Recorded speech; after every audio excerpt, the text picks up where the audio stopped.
Good morning, everybody. It's 10:26. It's To The Point with me, Patrick Christys, right here on GB News Live, as ever on your TV, online and radio this morning. We got off to a bit of a fly there, so let's keep going, shall we? Now, today marks Yom HaShoah, which I'm sure I've thoroughly mispronounced, but I will be corrected on that in a minute, don't worry. A day of remembrance, OK, to the 6 million Jewish victims of the Holocaust. Now, at around midday, the State of Israel will come to a complete and utter standstill for 2 minutes to honour the victims of the Holocaust. In a ceremony last night, the UK's Chief Rabbi Ephraim Mervis told survivors, and I'm quoting now, "We will continue to tell your stories, we will continue to convey your messages. What transpired during the Shoah will never happen again." Although, sadly, antisemitism is on the rise across, around the world, actually, but especially here in the UK, shockingly enough. According to a study by Tel Aviv University, the UK saw, get this, 78% increase in the number of physical assaults against Jews in 2021 compared to 2020. It's absolutely staggering stuff in this supposedly tolerant and inclusive country. Now, I'm joined in the studio by the wonderful Claudia Mendoza, the co-chief executive of the Jewish Leadership Council. Claudia, thank you so much. I would like to start by just saying I was told exactly how to pronounce this thing, and I'm terrible with things like this, so would you mind just correcting me for it, please? Perfectly done. Oh, there we go. Got away with that one. They're fine. But look, on to matters significantly more serious. Let's start with the meaning of this day amongst the Jewish community. What is it like, really? So, as you mentioned, there was an event yesterday. I think it's a really, really important moment where the Jewish community can commemorate the death of 6 million Jews in the Holocaust. These were men, women, children, babies, and it's a moment to mark and to be able to say never again. So I think the report is very timely and very, very disturbing to be released on this day when, we are saying never again, but ultimately we're hearing of increasing anti-Semitism across the world. Yeah, absolutely, and especially here in the UK. We were just having a quick chat off air, weren't we? We've had the vile attack on a bus in Oxford Street recently, St John's Wood incidents with shouting or all sorts of disgusting obscenities in a very heavily Jewish populated area. We've had marches of people going on the streets with police officers next to them shouting things like, "We want Jewish blood, we want Zionist blood." Police officers doing, it would appear anyway, precious little about that. Do you feel safe on the streets at the moment? Have you noticed any increase in a threat, as it were, do you think? I feel personally safe, but I'm concerned about the bigger picture for the entire Jewish community. And the Community Security Trust's reports, the CST is a member of our organisation, the JLC, and they report year on year the number of anti-Semitic attacks and incidents in the UK.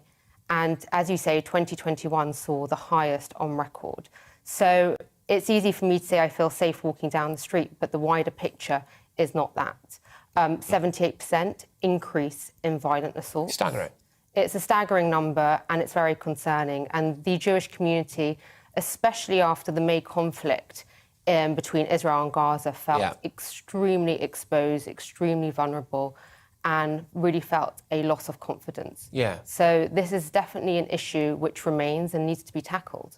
I used to live in North London, the Finchley area, quite a large Jewish community around there as well, of course, very close to Golders Green, and I would always be staggered when I was walking around there, outside every single Jewish school or synagogue, there's security. Security. I didn't have that at my primary school, I didn't have that at my secondary school, I don't have that at my church.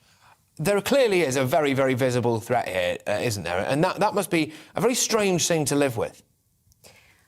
Well, it's interesting that you say that, because I think being a member of the Jewish community, being in Jewish schools, going to communal buildings, going to synagogue on a weekly basis, the security becomes internalised. You actually don't even notice it.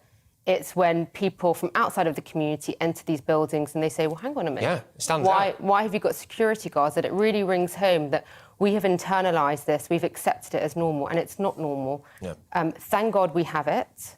We have the excellent CST supported by the government, supported more broadly by the Jewish community, who are able to safeguard our organisations, our communal buildings, and it's because of them that we feel safe, but it's not something that we should take for granted, and it's not something we should accept as normal. No, not at all. Do you think the police take anti-Semitism as seriously as they take things like Islamophobia, for example? I think the police do take it seriously. I think the concern that the Jewish community has is that we're not seeing enough prosecutions for anti-Semitism. Right. The Jewish community needs to see anti-Semitism prosecuted consistently and forcefully.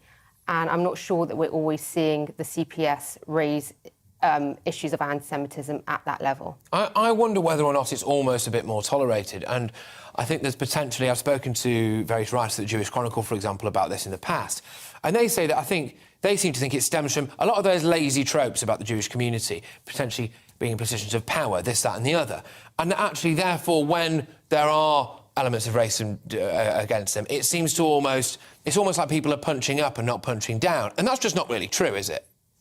Well, correct. And I think, you're referring to, the now well-read and well-known book by David Baddiel, Jews Don't Count. There's this false myth, there's this myth that the Jewish community is powerful and privileged and white-presenting, and therefore they can't possibly be victims of racism. And that's explicitly not the case. And I think the point that we've been trying to make is, please don't diminish the threats and the prejudice that we face as a community.